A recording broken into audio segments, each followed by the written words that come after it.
যদি আপনারা একটু বাসা গিয়ে দেখেন, আল্লাহ সুবহানাহু ওয়া তাআলা বলেছেন, কুল মান ইয়ারযুকুকুম মিনাস সামাই ওয়াল আরদ। তুমি তাদেরকে জিজ্ঞেস করো, হে নবী আপনি তাদেরকে জিজ্ঞেস করুন যে আকাশ থেকে জমিন পর্যন্ত কে তোমাদেরকে রিজিক দেয়। আম্মা ইয়ামলিকুস সামআ ওয়াল আবসার, কে তোমাদের দৃষ্টিশক্তি শ্রবণ শক্তির মালিক। ওয়ামা ইউখরিজুল মাইয়িতা মিনাল হাইয়্যি ওয়া ইউখরিজুল হাইয়্যা মিনাল মাইয়িত, কে তোমাদের জীবিত থেকে মৃত্যু দান করতে পারে এবং মৃত থেকে জীবন দান করতে পারেন কে, তাদেরকে তুমি জিজ্ঞেস করো। ওয়ামা ইউদাব্বিরুল আমর, এবং কে সকল কিছু পরিচালনা করেন। ফাসায়াকুলুনা আল্লাহ, তারা এক বাক্যে বলবেন আল্লাহ। তার মানে আসমান এবং জমিনের রিজিক কে দেন? আল্লাহ। আমার শ্রবণ শক্তি দৃষ্টিশক্তির মালিক কে? আল্লাহ। মৃত্যু থেকে জীবন এবং জীবন থেকে মৃত্যু কে দিতে পারেন? আল্লাহ। ওয়ামা ইউদাব্বিরুল আমর, কে সকল কিছু পরিচালনা করেন? আল্লাহ। আল্লাহ বলছেন, আরবের কাফের মুশরিকরাও এই সাক্ষ্য দিত। তাহলে তারা আল্লাহকে রব হিসেবে মেনে নিয়েছে কিনা? মেনে নিয়েছে। আচ্ছা, কিন্তু তারপরেও আল্লাহ সুবহানাহু ওয়া তাআলা অধিকাংশ জায়গায় বলেছে যে তারা ঈমান আনা সত্ত্বেও মুশরিক। ওয়ামা ইউমিনু আকসারুহুম বিল্লাহি ইল্লা ওয়া হুম মুশরিকুন। অধিকাংশ মানুষ ঈমান আনা সত্ত্বেও তারা কি? মুশরিক। তার মানে আল্লাহর হক তারা আল্লাহকে না দিয়ে অন্য কাউকে কি করেছে? দিয়ে দিয়েছে। তাহলে রব হতে হলে আমরা কয়টা গুণ বলেছি? একটু বলতে হবে। কয়টা গুণ? তিনটা। খলক, মুলক, তাদবীর। সৃষ্টি এককভাবে আল্লাহ সুবহানাহু ওয়া তাআলা করেছেন। আল্লাহু খালিকু কুল্লি শাই। 2 নাম্বার মুলক, সকল মালিকানা কার? আল্লাহর। আল্লাহ সুবহানাহু ওয়া তাআলা বলছেন, কুলিল্লাহুম্মা মালিকাল মুলক তুতিল মুলকা মান তাশা ওয়া তানজিউল মুলকা মিম্মান তাশা ওয়া তুইজ্জু মান তাশা ওয়া তুযিল্লু মান তাশা বিয়াদিকাল খায়র। আল্লাহ সুবহানাহু ওয়া তাআলা বলছেন, কুলিল্লাহুম্মা মালিকাল মুলক, বলো আল্লাহ হচ্ছে সকল মালিকদেরও মালিক। তুতিল মুলকা মান তাশা, আল্লাহ তুমি যাকে ইচ্ছা তাকে মালিকানা দাও। ওয়া তানজিউল মুলকা মিম্মান তাশা, যার কাছ থেকে ইচ্ছা তার কাছ থেকে তুমি মালিকানা কেড়ে নাও। ওয়া তুইজ্জু মান তাশা, যাকে ইচ্ছা তাকে তুমি সম্মানিত করো। ওয়া তুযিল্লু মান তাশা, এবং যাকে ইচ্ছা তাকে তুমি অসম্মানিত করো, অপমান অপদস্থ করো। বিয়াদিকাল খায়র, সকল কল্যাণ তোমার হাতে। তাহলে মালিক হিসেবে একমাত্র কে? আল্লাহ। এবার আসি তাদবীর, পরিচালনার ক্ষেত্রে আল্লাহ একক। সূরা ইউনূসের যে 31 থেকে 33 নম্বর আয়াতের কথা বললাম, আরবের কাফের মুশরিকদেরকেও যখন জিজ্ঞেস করা হতো যে বলো ওয়ামা ইউদাব্বিরুল আমর, তাদেরকে জিজ্ঞেস করো কে সকল কিছু পরিচালনা করেন, তারা এক বাক্যে বলবে ফাসায়াকুলুনা আল্লাহ, এগুলো পরিচালনা করেন কে? আল্লাহ। কিন্তু আমাদের সমাজে আজকে কিছু মানুষ মনে করে যে আল্লাহ এককভাবে পরিচালনা করেন না। আল্লাহ পরিচালনার ক্ষেত্রে কিছু কুতুব আছে, কিছু আবদাল আছে। এটা আপনারা শুনেছেন কিনা?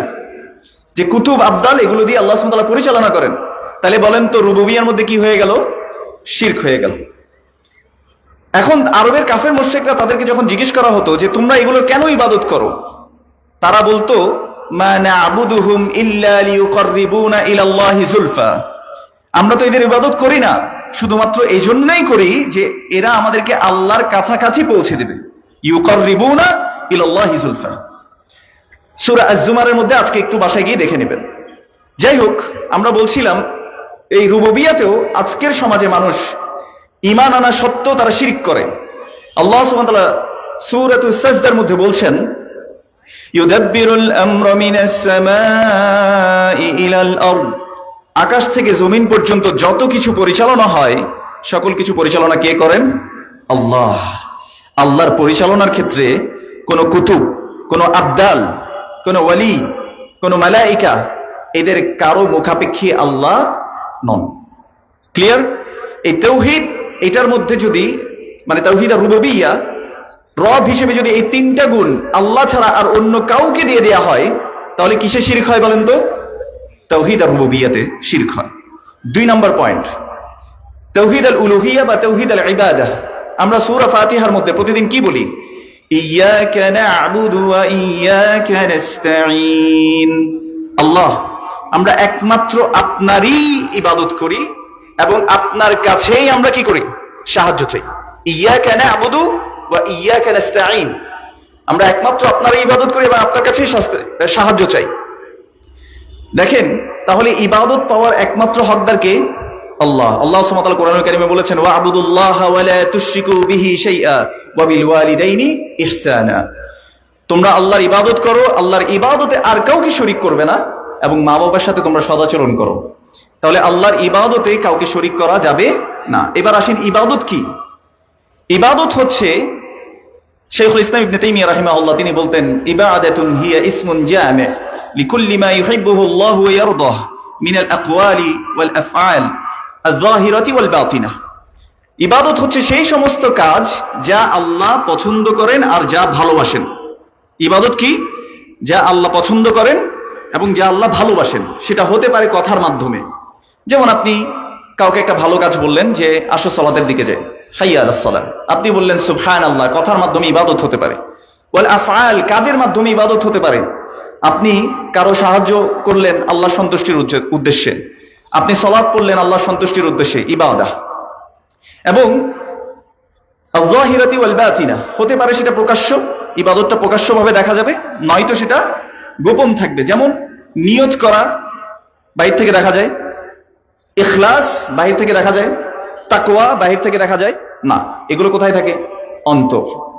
তাহলে অন্তরেরও কিছু কি আছে? আমল আছে, যেগুলো আল্লাহ ভালোবাসবেন এবং যেগুলোতে আল্লাহ সন্তুষ্ট হবেন।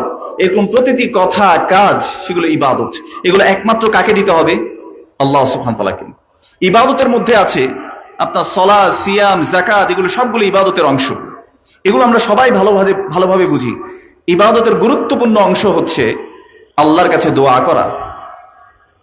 এই দোয়ার ক্ষেত্রে আমরা মনে করি যে আমাদের কিছু মাধ্যম লাগবে। যেভাবে ওই একটু আগে বললাম, সূরা আয-জুমারের মধ্যে আরবের কাফের মুশরিকরা মনে করত যে আমাদের আল্লাহ পর্যন্ত পৌঁছাতে হলে কিছু মাধ্যম ধরে তারপর আল্লাহর কাছে পৌঁছাতে হবে।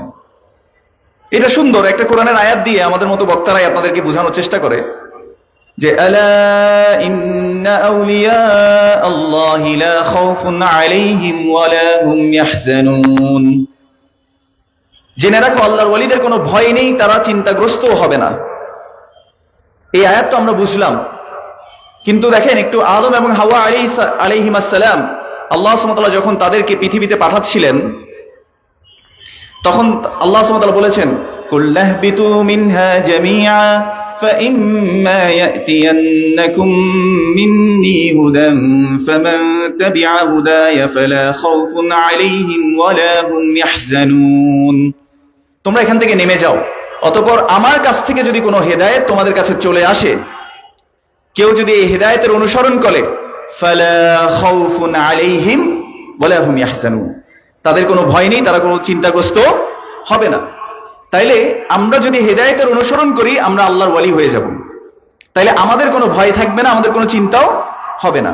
এবার একটু আপনাদেরকে আল্লাহ সম্পর্কে বলার চেষ্টা করি। আল্লাহর হক আমরা কেন দিতে পারি না? তার প্রধান কারণ হচ্ছে আমরা আল্লাহ সুবহানাহু ওয়া তাআলা সম্পর্কে জানি না কেউ। আল্লাহ সুবহানাহু ওয়া তাআলা কোরআনুল কারীমে রাসূলুল্লাহ সাল্লাল্লাহু আলাইহি ওয়াসাল্লামকে বলছেন, ফা'লাম আন্নাহু লা ইলাহা ইল্লাল্লাহ, জেনে নাও আল্লাহ ছাড়া আর সত্য কোনো ইলাহ নাই। এটা আল্লাহ সম্পর্কে জানতে হয়। আল্লাহ সুবহানাহু ওয়া তাআলা বলেছেন, কুল ইন্নামা হাররামা রাব্বিয়াল ফাওয়াহিশা মা যাহারা মিনহা ওয়া মা বাতান ওয়াল ইসমা ওয়াল বাগয়া বিগাইরিল হক ওয়া আন তুশরিকু বিল্লাহি মা লাম ইউনাজ্জিল বিহি সুলতানা ওয়া আন তাকুলু আলাল্লাহি মা লা তা'লামুন। আল্লাহ বলেন, হে নবী, আপনি তাদেরকে বলে দিন, নিশ্চয়ই আমার রব হারাম করেছেন যত প্রকাশ্য এবং অপ্রকাশ্য, গোপন যত অশ্লীলতা আছে, আল্লাহ এটাকে হারাম করেছেন। কোন পাপাচারিত করা, এটা আল্লাহ হারাম করেছেন। বাড়াবাড়ি করা, অতিরঞ্জন করা আল্লাহ হারাম করেছেন। আল্লাহর সাথে কোনো কিছু শরীক করাকে আল্লাহ হারাম করেছেন। এবং আল্লাহ সুবহানাহু ওয়া তাআলা শেষে যে কথাটা বললেন, ওয়া আন তাকুলু আলাল্লাহি মা লা তা'লামুন, তোমরা আল্লাহ সম্পর্কে এমন কিছু বলো যেটা তোমরা জানো না, এটা আল্লাহ হারাম করেছেন। আমাদের সমাজে আব্দুল্লাহর আল্লাহ একরকম, আব্দুর রহমানের আল্লাহ এর এক রকম, তারপরে আহমদের আল্লাহ এর এক রকম, এক একজনের বিশ্বাস এক এক রকম, ঠিক কিনা? কিন্তু আল্লাহর পরিচয় কে দিবে আসলে? আল্লাহ সুবহানাহু ওয়া তাআলা নিজ সম্পর্কে, তার নিজ সম্পর্কে কোরআনুল কারীমে যা বলেছেন তিনিই হচ্ছেন আল্লাহ। রাসূলুল্লাহ সাল্লাল্লাহু আলাইহি ওয়াসাল্লাম আল্লাহ সম্পর্কে যতটুকু জানিয়েছেন তিনিই হচ্ছেন আল্লাহ। এর বাইরে গিয়ে আল্লাহ সম্পর্কে কোনো ধ্যান ধারণা, চিন্তা চেতনা যত কিছু আসে, এগুলো সবগুলো থেকে আল্লাহ মুক্ত। এজন্য আমরা কি বলি? সুবহানাল্লাহ, আল্লাহ পুত পবিত্র। কিসে থেকে? আমার চিন্তায়ও যা আসছে তা থেকেও আল্লাহ পবিত্র। লাইসা কামিসলিহি শাই ওয়া হুয়াস সামিউল বাসীর। এবার খেয়াল করে দেখেন, আমাদের সমাজে এই যে বললাম যে এক একজনের আল্লাহ এক এক রকম, তো আমাদের সমাজে দেখবেন আল্লাহ বলছেন যে আমি তো অনেক গুনাহগার, আমরা তো অনেক গুনাহগার, এখন আমাদেরকে কি করতে হবে? আল্লাহ আমার কথা ডিরেক্ট শুনবেন না, আমাদের কিছু মাধ্যম ধরতে হবে, এরা আমাদেরকে আল্লাহ পর্যন্ত পৌঁছে দিবে। এবং আমাদের মতো ওয়াইজ বক্তারা আপনাদেরকে এসে বলে তোমার বহুত গুনাহ হয়ে গি, আল্লাহ এখন তোমার হতা হইন্তু তোমার তাহান কি গরম করিব, মাধ্যম দরম করিব, তোমার মাধ্যম ধরি তারপর আল্লাহর কাছে যাইতে পারিবে। আর হতাকে বুঝে যান না? আচ্ছা, তো বলছে যে আল্লাহকে ডিরেক্ট ডাকলে আল্লাহ শুনবেন না। আচ্ছা, আল্লাহ শুনবেন না, এটা আমি কার সম্পর্কে কথা বলছি বলেন তো? আল্লাহ সম্পর্কে। তাহলে আল্লাহ কি আমাকে ওয়াহি করেছে যে আল্লাহ শুনবেন না, এটা আমাকে বলেছেন? আল্লাহ কি ওই বক্তাকে বলেছেন? আল্লাহ কি ওই ওয়াইজকে বলেছেন? আল্লাহ বলবেন নিজ সম্পর্কে কাকে বলেন তো? রাসূলুল্লাহ সাল্লাল্লাহু আলাইহি ওয়াসাল্লাম। আর আল্লাহ নিজ সম্পর্কে বলবেন কোরআনুল কারীমে। আল্লাহ গুনাহগার বান্দাদেরকে ডেকে বলছেন, ইয়া ইবাদিয়াল্লাযীনা আসরাফু আলা আনফুসিহিম লা তাকনাতু মির রাহমাতিল্লাহ ইন্নাল্লাহা ইয়াগফিরুয যুনুবা জামিআ ইন্নাহু হুয়াল গফুরুর রহিম।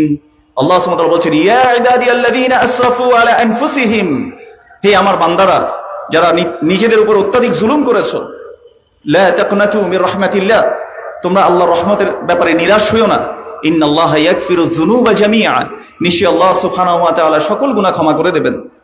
ইন্নাহু হুয়াল গফুরুর রহিম, নিশ্চয়ই তিনি ক্ষমাশীল এবং দয়ালু।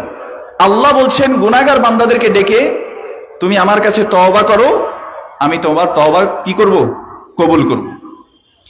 সহিহ হাদিসের মধ্যে রাসূলুল্লাহ সাল্লাল্লাহু আলাইহি ওয়াসাল্লাম আল্লাহ সম্পর্কে বলছেন, হাদিসে কুদসি রাসূল সাল্লাল্লাহু আলাইহি ওয়াসাল্লাম বলেছেন, আল্লাহ বলছেন, ইয়া ইবনা আদম লাউ বালাগাত যুনুবুকা আনান আস-সামা সুম্মা ইস্তাগফারতানি গফারতু লাকা ওয়ালা উবালি। হে আদম সন্তান, তোমার গুনাহ যদি আকাশ সমপরিমাণ হয়ে যায়, এরপরেও যদি তুমি আমার কাছে তওবা করো, গফারতু লাকা ওয়ালা উবালি, আমি তোমাকে ক্ষমা করে দেব, আমি কোনো কিছুর পরোয়া করি না। আল্লাহ গুনাহগার বান্দাদেরকে ডেকে বলছেন যে তোমরা যদি আমার কাছে দোয়া করো, আমি তোমার দোয়া কবুল করব। আল্লাহ বলছেন, উদউনি আস্তাজিব লাকুম, আমার কাছে দোয়া করো, আমি দোয়ার জবাব দিব। ওয়ামান আসদাকু মিনাল্লাহি কিলা, আল্লাহ বলছেন আল্লাহ জবাব দিবেন।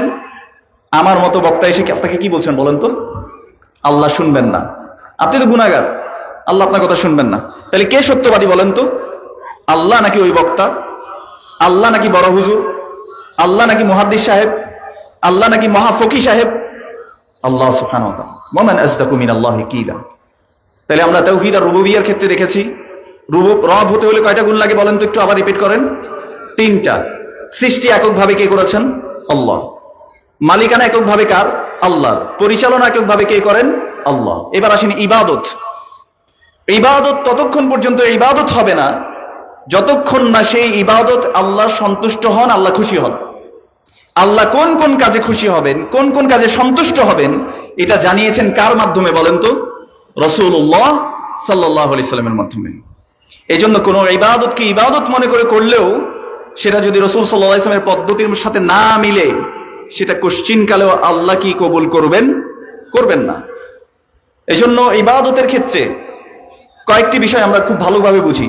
ইবাদত মানে আমরা সালাত বুঝি, কিন্তু এই সালাতের ক্ষেত্রেও আমাদের এই সালাতটা কি আল্লাহ রাসূল সাল্লাল্লাহু আলাইহি ওয়াসাল্লাম যেভাবে বলেছেন সেভাবে আমরা করার চেষ্টা করি কিনা, নিজেদেরকে নিজেরা একটু প্রশ্ন করব।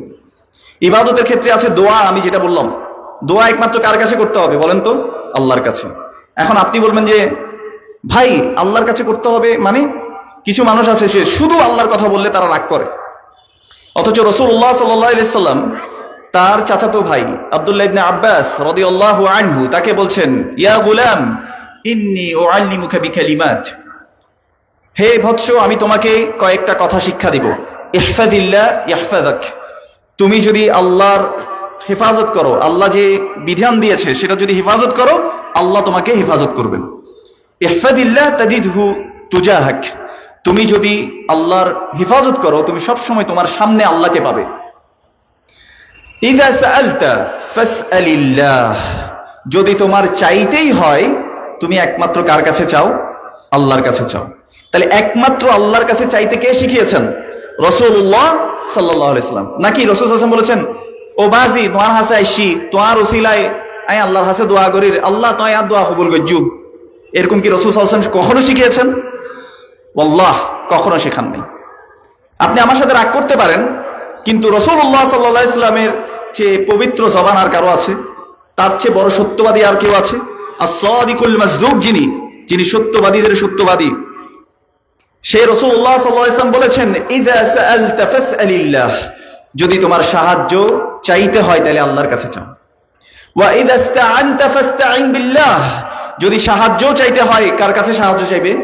আল্লাহর কাছে, একমাত্র আল্লাহর কাছে সাহায্য চাইবে। নাকি বলবেন অমুক মাদাদ, আমাকে তুমি সাহায্য করো। আল্লাহ সুবহানাহু ওয়া তাআলা কোরআনুল কারীমে বলতে বলছেন, ওয়া ইয়ামসাসকাল্লাহু বিদুররিন ফালা কাশিফা লাহু ইল্লা হু, যদি তোমাকে কোনো বিপদ আপদ কষ্ট দুঃখ পেয়ে বসে, কেউ তোমাকে পরিত্রাণ দিতে পারবে না তিনি ছাড়া। কে ছাড়া? আল্লাহ ছাড়া। আল্লাহ বলছেন কেউ পরিত্রাণ দেওয়ার মতো নাই। এই হাদিসের শেষ অংশে রাসূলুল্লাহ সাল্লাল্লাহু আলাইহি ওয়াসাল্লাম বলেছেন, লাউ আন্নাল উম্মাতা ইজতামাউ আলা ইয়ানফাউকা বিশাইইন লাম ইয়ানফাউকা বিশাইইন ইল্লা মা কাতাবাহু আল্লাহু লাক, যদি পুরা উম্মাহ একত্রিত হয়, ও কামা ক্বালা আলাইহিস সালাতু ওয়াস সালাম, তোমাকে কোনো উপকার করানোর জন্য, তারা তোমার উপকার করতে পারবে না শুধু ততটুক ছাড়া যতটুক তোমার জন্য আল্লাহ লিখে রেখেছেন। তাহলে উপকার করতে পারেন কে? আসলে আল্লাহ। ওয়ালা ইন ইজতামাউ আলা আয়াদুররুকা বিশাইইন লাম ইয়াদুররুকা বিশাইইন ইল্লা ক্বাদ কাতাবাহু আল্লাহু আলাইক, কেউ যদি তোমার ক্ষতিও করতে চায়, কেউ তোমার বিন্দু পরিমাণ ক্ষতি করতে পারবে না যতটুক তোমার জন্য আল্লাহ লিখে রেখেছেন, ততটুক ছাড়া। ও কামা ক্বালা আলাইহিস সালাতু ওয়াস সালাম। তাহলে কল্যাণ অকল্যাণের মালিক কে? আল্লাহ। এই জন্য রাসূল সাল্লাল্লাহু আলাইহি ওয়াসাল্লাম, আমরা কি মনে করি কল্যাণ অকল্যাণ কখন হয় জানেন? ঘর থেকে বের হইছি, গ্লাস ভেঙে গেছে, আমরা চিন্তা করতেছি এই কুলক্ষণ। আমরা ঘর থেকে বেরোচ্ছি, পিছনে রাখছি, এই পিছনে রাখিস না। আমরা ঘর থেকে বেরোচ্ছি, একটু বাড়ি খাইছি, মুরব্বীরা বলতেছে একটু বসে বের হ। অথচ রাসূলুল্লাহ সাল্লাল্লাহু আলাইহি ওয়াসাল্লাম দোয়া করতেন, আল্লাহুম্মা লা তায়রা ইল্লা তায়রুক ওয়ালা খায়রা ইল্লা খায়রুক ওয়ালা ইলাহা গায়রুক, হে আল্লাহ কোনো লক্ষণ নাই তোমার লক্ষণ ছাড়া। তার মানে আল্লাহ ছাড়া আর কোনো কুলক্ষণে আমরা কি করব না? বিশ্বাস করব না। ওয়ালা খায়রা ইল্লা খায়রুক, কোনো কল্যাণ নাই আপনার কল্যাণ ছাড়া। ওয়ালা ইলাহা গায়রুক, এবং আপনি ছাড়া সত্য কোনো ইলাহ নাই। আর যত ইলাহ আছে সব মিথ্যা। এবার চিন্তা করে দেখেন, দোয়া এটা ইবাদত। আল্লাহ সুবহানাহু ওয়া তাআলা বলছে উদউনি, আদেশ না, আমাকে দোয়া করো, আস্তাজিব লাকুম, আমি দোয়া কবুল করব। কিন্তু আমি বলছি যে দোয়া কবুল হবে না, অমুক অমুকের দরবারে যাইতে হবে, অমুক অমুকের ওসিলা দিতে হবে, তারপর আল্লাহ কবুল করবেন। বলে কিনা বলে না আমাদের সমাজে? বলে। এবার আপনাদেরকে বলি এই কনফিউশনটা কোত্থেকে আসছে। খেয়াল করে দেখেন, আল্লাহ সুবহানাহু ওয়া তাআলা কোরআনুল কারীমের মধ্যে বলছেন, ইয়া আইয়ুহাল্লাযীনা আমানুত্তাকুল্লাহ ওয়াবতাগু ইলাইহিল ওয়াসিলাহ ওয়াজাহিদু ফি সাবিলিহি লাআল্লাকুম তুফলিহুন, হে ঈমানদারগণ তোমরা আল্লাহর তাকওয়া অবলম্বন করো এবং তোমরা আল্লাহর জন্য ওয়াসিলা তালাশ করো এবং তোমরা জিহাদ করো যাতে তোমরা সফলকাম হতে পারো। খেয়াল করে দেখেন আল্লাহ কি বলেছেন? প্রথমে তাকওয়া অবলম্বনের কথা বলেছেন, এরপর ওয়াসিলার কথা বলেছেন। আচ্ছা, এই ওয়াসিলার অর্থ আমি একভাবে করতে পারি না, আরেক হুজুর আরেকভাবে করতে পারে না, পারে কিনা? পারে না। আচ্ছা, এই আয়াতের আমল সাহাবারা করেছেন কিনা? একটু জবাব দিবেন। ইয়া আইয়ুহাল্লাযীনা আমানুত্তাকুল্লাহ ওয়াবতাগু ইলাইহিল ওয়াসিলা, তোমরা আল্লাহর জন্য ওয়াসিলা তালাশ করো। এই আয়াতের আমল কি সাহাবারা করেন নাই? করেছেন। তাবিরা করেছেন, তাবিরা করেছেন। তারা ওলা যেটা করেছেন আমরা সেভাবেই করব। ঠিক বলেন? ঠিক বলেছি কিনা? আসেন, আব্দুল্লাহ ইবনে আব্বাস নাম শুনেছেন? রাসূল সাল্লাল্লাহু আলাইহি ওয়াসাল্লামের চাচাতো ভাই, যার ব্যাপারে রাসূল সাল্লাল্লাহু আলাইহি ওয়াসাল্লাম দোয়া করেছিলেন যে আল্লাহুম্মা ফাক্কিহু ফিদ্দীন ওয়া আল্লিমহু তা'ওয়িল, আল্লাহ তুমি দ্বীনের ফিকহ তাকে দান করো, বুঝ দান করো, আর তাকে তুমি কোরআনের ব্যাখ্যা শিক্ষা দাও। তাইলে তিনি যদি কোরআনের কোনো ব্যাখ্যা করেন, এটা কার দোয়ার বদলতে করবেন? রাসূল সাল্লাল্লাহু আলাইহি ওয়াসাল্লামের। মানে রাসূল সাল্লাল্লাহু আলাইহি ওয়াসাল্লাম তাকে শিখিয়েছেন, তিনি সেভাবেই ব্যাখ্যা করবেন। আব্দুল্লাহ ইবনে আব্বাস রাদিয়াল্লাহু তাআলা আনহু বলছেন, ওয়াসিলা মা'না হিয়া আল কুরবাহ, ওয়াসিলা মানে হচ্ছে কুরবাহ, যেসব কাজে আল্লাহর কাছাকাছি যাওয়া যায়, যেসব কাজে কি হওয়া যায়? আল্লাহর কাছাকাছি হওয়া যায়। এবার আসেন সহিহ বুখারীর হাদিস, যেহেতু সময় খুব সংক্ষিপ্ত, একটু সংক্ষেপে বলি আপনাদেরকে। সহিহ বুখারীর মধ্যে একটি হাদিস আসছে যেখানে রাসূলুল্লাহ সাল্লাল্লাহু আলাইহি ওয়াসাল্লাম বলেছেন, আল্লাহ বলছেন যে বান্দার ব্যাপারে আমি যে ফরজ জিনিস দিয়েছি সেটা ছাড়া অন্য কিছুতে সে আমার কাছাকাছি হয় না। তাহলে কাছাকাছি হওয়ার মাধ্যম কোথায়? ফরজ কাজগুলো। কাছাকাছি হওয়ার মাধ্যমগুলো কোনগুলো বলেন তো? ফরজ কাজগুলো। যে কেউ যদি ফরজ কাজ করে, আল্লাহ বলেছে মিম্মা ফতারাতু আলাইহি, তার উপরে যে আমি ফরজ করেছি এর মাধ্যমে সে আমার কাছাকাছি যেতে থাকে। এবং রাসূল সাল্লাল্লাহু আলাইহি ওয়াসাল্লাম বলেছেন যে আল্লাহ বলছেন বান্দা যখন ফরজ কাজগুলোর পরে নফল কাজও বেশি করা শুরু করে তখন সে আমার আরো কাছাকাছি আসতে থাকে, হাত্তা উহিব্বাহ, যতক্ষণ না আমি তাকে ভালোবাসা শুরু করি। তাহলে এবার চিন্তা করে দেখেন, আল্লাহর প্রিয় হওয়া যায় কোন কাজে বলেন তো? ফরজের মাধ্যমে। আচ্ছা, এবার আপনাদেরকে রাসূল সাল্লাল্লাহু আলাইহি ওয়াসাল্লামের বর্ণনা করা একটা ঘটনা বলি, তাইলে ওয়াসিলা আরো ভালোভাবে বুঝবেন যে কিসের ওয়াসিলা দেয়া যায়। রাসূলুল্লাহ সাল্লাল্লাহু আলাইহি ওয়াসাল্লাম বলছেন যে তিনজন ব্যক্তি অনেক ঝড় হওয়ার কারণে তারা একটা গুহার মধ্যে গিয়ে আশ্রয় নিলেন। গুহায় আশ্রয় নেওয়ার পর এক ব্যক্তি সে দোয়া করছে যে এখন তো তারা মনে করেছে এখন শেষ, আর কোনো বাঁচার উপায় নাই। একজন ব্যক্তি বলছে যে ইয়া আল্লাহ, আমি আমার মা বাবাকে খাওয়ানো ছাড়া কখনো আমার স্ত্রীকে সন্তানকে আগে খাওয়াই নাই, তোমার সন্তুষ্টির জন্য যদি সেই কাজটা করে থাকি আল্লাহ গুহার মুখ থেকে পাথরটাকে সরিয়ে দাও। তখন পাথর একটু করে সরে গেল। বলেন তো এই প্রথম ব্যক্তি কিসের ওয়াসিলা দিয়ে দোয়া করেছে আল্লাহর কাছে? তার একটা ভালো কাজ দিয়ে। দুই নম্বর ব্যক্তি বলল যে ইয়া আল্লাহ, আমার একজন চাচাতো বোন ছিল খুব সুন্দর, তার সাথে আমি খারাপ কাজ করতে যাব, ওই মুহূর্তে ওই চাচাতো বোন আমাকে বলল ইত্তাকিল্লাহ, তুমি আল্লাহর কি করো? তাকওয়া অবলম্বন করো, আল্লাহকে ভয় করো। যে আল্লাহ, আমি সাথে সাথে সেখান থেকে সরে এসেছি, আমি আর সেই খারাপ কাজটা করিনি। আল্লাহ, তোমার সন্তুষ্টির জন্য যদি ওই কাজটা করে থাকি আল্লাহ তুমি আমাদেরকে এখান থেকে উদ্ধার করো, গুহার মুখ থেকে পাথরটাকে সরিয়ে দাও। তাহলে পাথরটা একটু সরে গেল। বলেন তো দ্বিতীয় ব্যক্তি তার কিসের ওয়াসিলা দিয়ে দোয়া করেছিল? তার ভালো কাজ দিয়ে। তিন নম্বর ব্যক্তি সে বলল যে আমার কাছে একজন দাস ছিল, অনেকদিন কাজ টাজ করছে, সে তার মজুরি নিতে ভুলে গেছে। এই মজুরির টাকা দিয়ে কিছু ছাগল কিনা হয়েছিল, সেই ছাগল থেকে বড় একটা পাল হয়ে গেছে। সে যখন অনেক বছর পরে আসলো, এসে বলল আমার মজুরিটা আমি নিতে ভুলে গেছি, আমাকে একটু মজুরিটা দেন। তখন আমি বললাম যে এই যে ছাগলের পাল দেখছো তুমি, এগুলো সব তোমার। তো সে বলছে যে আল্লাহ, আমি যদি এটা শুধুমাত্র তোমার সন্তুষ্টির জন্য করে থাকি তাহলে আমাদেরকে তুমি এখান থেকে উদ্ধার করো। এই তিন ব্যক্তির ঘটনা বর্ণনা করেছেন কে বলেন তো? রাসূলুল্লাহ সাল্লাল্লাহু আলাইহি ওয়াসাল্লাম। তাহলে তারা কিসের ওয়াসিলা দিয়ে দোয়া করেছেন? ভালো কাজের। তাহলে ভালো কাজের ওয়াসিলা দিয়ে দোয়া করা যায়। দুই নাম্বার, আল্লাহ সুবহানাহু ওয়া তাআলার সুন্দর সুন্দর নাম এবং গুণাবলী আছে। ওয়ালিল্লাহিল আসমাউল হুসনা ফাদউহু বিহা, আল্লাহর রয়েছে সুন্দর সুন্দর নাম এবং গুণাবলী, তোমরা এগুলোর দ্বারা আল্লাহর কাছে দোয়া করো। তাহলে এই সুন্দর নাম এবং গুণাবলী দিয়ে আল্লাহর কাছে দোয়া করা যায়, এটা দ্বিতীয় ওসিলা। তিন নম্বর ওসিলা হচ্ছে কাউকে যদি নেককার মনে হয় আপনি তার কাছে গিয়ে বলতে পারেন, যেমন রাসূল সাল্লাল্লাহু আলাইহি ওয়াসাল্লামের কাছে এসে বলতেন যে আপনি আমার জন্য একটু দোয়া করেন। জীবিত হতে হবে, তার কাছে গিয়ে বলবেন যে দোয়া কর। তাহলে ইবাদতের ক্ষেত্রে এগুলো যদি, যেমন ভালোবাসা একটা ইবাদত, এই ভালোবাসা যদি আল্লাহ ছাড়া অন্য কাউকে দিয়ে দেওয়া হয় তাহলে ইবাদতের ক্ষেত্রে কি হয়? শিরিক হয়। তাহলে আমরা তাওহীদ আর রুবুবিয়্যাহ দেখেছি, এটার ক্ষেত্রে শিরিক দেখেছি। তাওহীদ আল ইবাদা দেখেছি, ইবাদত ক্ষেত্রে শিরকগুলো আমরা দেখেছি। আল্লাহ সুবহানাহু ওয়া তাআলা যা বললাম আমাদেরকে আমল করার তৌফিক দান করুন। আরেকটা শিরক হয় তাওহীদ আল আসমা ওয়াস সিফাতের ব্যাপারে, আল্লাহর নাম এবং গুণাবলীর ব্যাপারে। যেমন আল্লাহ পরিচালনা করেন, আল্লাহ সুবহানাহু ওয়া তাআলা পরিচালনাকারী, আল্লাহ আর রাজ্জাক, একমাত্র রিজিক দাতা কে? আল্লাহ। আল্লাহ হচ্ছে আশ-শাফি, তিনি শিফা দান করেন। কিন্তু আমরা মনে করি যে অমুক অমুক জায়গায় গেলে মনে হয় শিফা হয়। তো এই জায়গাগুলোতে আমরা যদি একটু নিজেদেরকে ইয়ার মধ্যে ফেলি তাহলে আমরা ইনশাআল্লাহ এই শিরক থেকে বাঁচতে পারবো ইনশাআল্লাহ। আল্লাহ সুবহানাহু ওয়া তাআলা যা বললাম আল্লাহ আমাদেরকে আমল করার তৌফিক দান করুন, সত্যিকার অর্থে আল্লাহ সুবহানাহু ওয়া তাআলা তাওহীদ মেনে চলার তৌফিক দান করুন। হাদা ওয়া সাল্লাল্লাহু আলা নবিয়িনা মুহাম্মদ ওয়া আলা আলিহি ওয়া সাহবিহি আজমাইন। আসসালামু আলাইকুম ওয়া রাহমাতুল্লাহি ওয়া বারাকাতুহু। আসসালামু আলাইকুম ওয়া রাহমাতুল্লাহি ওয়া বারাকাতুহু।